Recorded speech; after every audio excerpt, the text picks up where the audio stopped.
Hello and welcome. Welcome back sa inyong lahat dito mga collective, lahat ng mga subscribers ko dito, sa mga bumabalik. Maraming salamat po sa inyong lahat. At na-appreciate ko po kayong lahat dito mga kapatid. And so, alamin natin itong reading ninyo tungkol sa taong gusto ninyo. Sa paanong paraan ba? May chance pa ba na maging kayo? Kuha nga tayo ng yes or no dito. Pile 1 and pile 2. Quick reading tayo dito, ano? So, before you start this reading, think about the person. Isalarawan nyo muna sa inyong isipan mga kapatid, ang taong gusto ninyo. So, this time, it will be the person na gustong-gusto ninyo. May chance pa ba na maging kayo? I don't know, it could be from the past na gusto mong makipagbalikan or to pursue, ligawan. We'll see. No? We'll see kung, kasi meron itong, maybe hinihintay mo siguro itong taong ito na mag-take actions, ano? Yeah, so we have here pile 1 and pile 2. Pile 1, orange. Pile 2, purple. Alamin natin mga kapatid, sa may mga plano, nagbabalak, no? O naghihintay kung mag-make a move ba, o maging kayo pa ba. I don't know what it is. But again, guys, before you start the reading, pause nyo muna ang reading na ito. Isalarawan ninyo ang taong gustong-gusto ninyo, no? Yung taong iniibig ninyo. Hinihintay mo siguro siya. May pag-asa pa ba? Or maybe you have to make a move, or I don't know. Alamin natin, no? Kasi mixed reading ito. Again, guys, this is collective, timeless, and collective reading. Kunin nyo lang kung saan kinaayon, iba-ibang sitwasyon ng buhay ninyo, ang relationship ninyo, no? Yeah. Status ninyo. So, yeah. Again, guys, wag tayong bitter. Wag lang po tayong bitter mga kapatid, ano. Love lang po tayo dito. And again, kunin nyo lang kung ano talaga nakaka-resonate nyo dito. So, alamin natin ang person ninyo. Ready na kayo mga kapatid? So, pile 1 and pile 2. Alright. Spirit Guide Angels. The person in their mind, may chance pa bang maging sila? May chance pa bang maging sila? Ni collective. Alright. Yes. Teamwork. Maybe sa inyo dito, related sa work-related, business, katrabaho, or school activity, meron itong teamwork or siguro friend.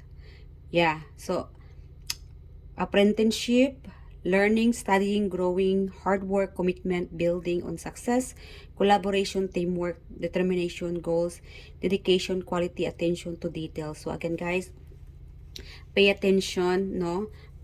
Sa mga gusto mong ligaw, the person in your mind na gusto mong ligawan, kausapin, huwag agad ligawan. Kilalanin mo muna ang taong ito. And yes, there's a tendency na maging kayo. But, start from friendship na muna, no? Yeah, huwag mong biglain. Kasi meron ditong family. Siguro kilala mo ito. Meron dito parang, I'm getting like, meant to, you guys are meant to be. Marriage. From friendship to serious relationship na magiging forever mo. Yeah. Meron kasi dito na close, no? Malapit ang loob mo sa taong ito, or malapit kayo. Yeah. Magkalapit kayong dalawa. I don't know, something about related sa magkalapit. I don't know, kalapit bahay. Yeah. This could be related sa ex, no? Ama, ina ng iyong mga anak. And it could be ex-friend, something about ex, na may anak na, pamilyado na. We have here, could be third party, may chance pa. Wow. Itong pile number 1, hindi siya, it's not an easy situation. Alright, so whoever choose pile number 1, please leave your comment below. Yeah, share nyo mga kapatid ang iyong sitwasyon mo. For those na hindi magdali ang iyong sitwasyon, ano. So, gusto mabuo ang iyong pamilya dahil sa mga third party. Yes, may chance pang magkakabalikan. Pero, although na may mga pait na, no, may mga bad experience na, hindi magagandang experience dahil sa mga third party, I think it's best na to start over from become a friendship. I-build nyo muna. Yeah, hindi kasi madaling ibalik yung dati, ano. siguro ikaw itong nasaktan. Ang muso ganun, ikaw siguro itong nasaktan. But then, deep down, gusto mong mabuo. Mabuo itong pangarap ninyo. Siguro pinapangarap mo siya, kaya lang may interference, no? May mga sagabal, nakikialam. Third party, siguro nangaliwa ang person mo, or it could be related sa business, trabaho. That could be one of the third party. It could be family members na nakikialam or friends. Like again guys, third party is not just about another person na cheater, ano, nag-cheat sa inyo. It could be may nakikialam lang, no, pumapagitna sa inyong sitwasyon ng person mo. Meron kasi doon nasira ang pamilya dahil sa, I don't know, or nagkalayo. Yeah, again guys, it takes time, yung iba dito, para mabuo ang iyong pinapangarap, mabuo ang inyong pamilya dahil nga sa mga past events, mga sitwasyon. And I think it's best na maging friend na muna kayo. And then slowly, i-build na muna yung trust. Siguro ikaw itong nagkasala. Meron dito kasi sa inyo dito, very specific. Ikaw siguro itong nagkasala. Dahil, I don't know, or nagkulang. Baka siguro iba ang pinili mo, no? Dahil sa opportunity. Or, I don't know. Like again guys, iba ang sitwasyon ninyo. So, yes, kung gusto mong magkabalikan kayo, mabalik, no? Or mabuo itong naudlot, there's a tendency na magkabalikan kayo. Alright?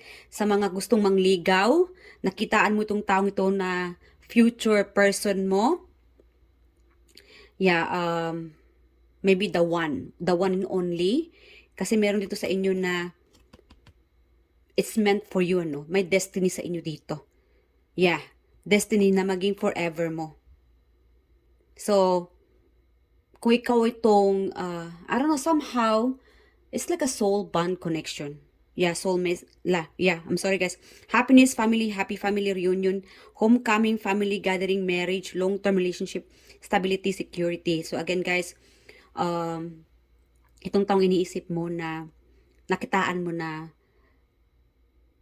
pang forever mo, no? Nakitaan mo ng future na pang long term, no, itong taong ito. Then go ahead. Why not? I think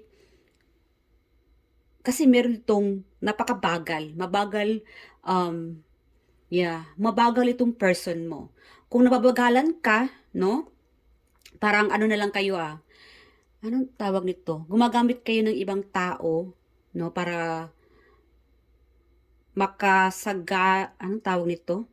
Para makakuha ng information. Spy. O siguro ini-spy mo siya, ini-spy ka rin. Crush mo siya, ini-spy ka niya sa social media, may gusto kayo, parehas kayo may gusto, pero parang paligaw-ligaw na lang, ano? Paligaw-ligaw tingin, or nagpaparamdam lang pero walang move. Parang ano na lang siya, puro, I don't know, like spy. Or parehas kayo. I'm also getting like both side, no?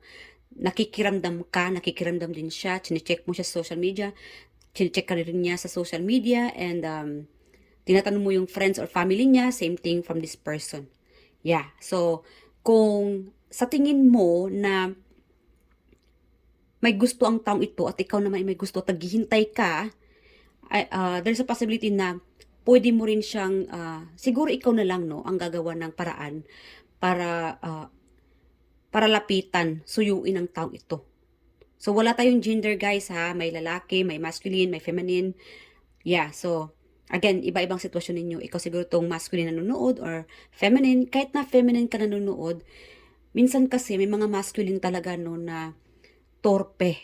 Ang bagal-bagal. Alam mo na sinabihan ka ng kaibigan niya na may gusto sa'yo at ikaw na may gusto sa kanya. Tapos ikaw nagpaparamdam ka sa kanya para naman ligawan ka pero walay. No? So, mababagot ka lang. Like again guys, I think kung sa tingin mo no na ramdam mo na may gusto ang taong ito sa'yo, then make a move. Alamin mo muna, no? Alamin mo muna yung mga gusto niya, yung ayaw niya, then go ahead. Pagka-confident ka na. Go ahead, express your feelings. Yeah. Okay. So, pile number 2 naman tayo.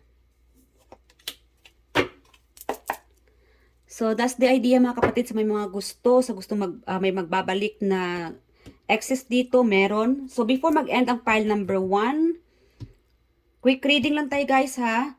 Pile number 1, kunin natin yung zodiac sign ng person mo. So, pile number 1's person, sino ito may chance pa? Okay. Or, ligawan ang ating collective. Meron itong pang long-term relationship, possible na long-term. Okay. Gemini. Sa mga gusto mang ligaw dyan, bago nyo lapitan yung person ninyo, or making a move. Again, paalala ko lang mga kapatid, kilalanin nyo muna ang person ninyo. Magtanong-tanong kayo sa mga close friends ninyo. Yes. At ayusin ninyo ang inyong pag-spy, no? Yes. Okay, we have here Gemini. Number 5 could be Taurus, May, Pisces. Ano pa? Who's this person for pile number 1? Long-term person.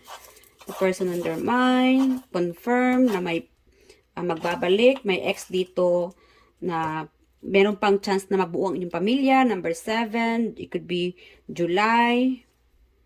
Capricorn. And August 8. Alright, Virgo. So we have here water sign and earth sign. Alright?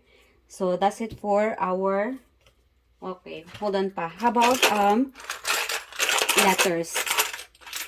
Who's this person na kadilang ating collective na may chance pa? Letter I, A, N, R, and W. Alright. So that's it for today for pile number 1. So we'll say how about pile number 2? Okay, alamin natin kung may chance pa ba sa inyo ni pile number 2, the person in your mind. Alright. Spirit Angels, pile number 2. May chance pa ba? Crush niya. Yung feelings ng taong ito, may chance pa ba si collective? May pagbabalikan ba sa kanila? Alright. Sorry guys, pile number 2, isolation. Feeling trapped, restricted, baka ang person mo is trapped, stuck, no? Married siguro ang taong ito, or isolated, like again, Virgo could be, yeah, somehow bawal. May bawal sa taong ito. So, not available for you, pile number 2. Restricted, back into corner, hand-tied, victimized, paralyzed, siguro meron itong nakulong, hopeless, helpless, powerless, silence, crisis. Again, ang taong ito hindi siya pwede or not available. Sa gustong mangligaw dito, sa person na iniisip mo, I'm sorry guys ha, siguro married ang taong ito. Merong dito married, not available, or ang dami niyang mga responsibility. Alright, so I'm sorry pile number 2. So no to this person, and meron pa namang iba, no? So proceed na lang kayo sa plan B ninyong person. Sino bang plan B ninyo? So yes, sorry guys, pile number 2. No, yes, ending. May nag-end. Siguro excess ninyo, nag-end na. Kung gusto nyong may pagbabalikan, no, nag-end na talaga. Wala na. Siguro nakapag-move on ang taong ito. I'm sorry guys. Pile number 2, may nag-move on na dito. Backstabbing, betrayal, enemies, bitching, bad-mouthing, bitterness, doormat, failure, ruin, collapse, breakdown, exhaustion, inability to cope, curses, rock bottom. Like again guys, I'm sorry, ang daming pinagdaanan ng taong ito. Hindi siya pwede. Hindi siya para sa inyo. Pile number 2. So, wag lang tayong bitan mga kapatid, ganun talaga ang buhay, ano? So, yes, siguro nag-away kayo, no na, siguro ito yung tao na pag-excess, wala nang balikan. Wala nang babalikan. Yes. Feeling trapped, meron itong married na. Meron naman dito na marami siyang responsibility, hindi siya nakafocus sa iyo. Ang dami niyang pinagpo-focusan ngayon. Meron dito nagkasakit. Baka yung person mo is nagkasakit, or meron siya mga trust issue. Yeah. Okay. Pero naman ito na focus siya, no? Focus siya sa kanyang stability. Finances. So again guys, I'm sorry. No at this moment for pile number 2. Alright? So, that's it for today mga kapatid. And you know what? Before mag-end pala, kunin natin ang inyong zodiac sign ng inyong person para ma-confirm naman, ano? Yeah. Alright, Spirit Angels, sino itong kadil ng ating collective for pile number 2? na hindi pa pwede. Si Pisces, Virgo, again, confirm Virgo. Number 10, it could be October. We have here Earth sign, Taurus, Pisces. This could be you or the person in your mind. And Gemini. Okay. Yan, Gemini. And alamin naman natin ang kanyang initials. Kunin natin dito. Initials for pile number 2. The person on their mind. Na hindi na pwede. Fail.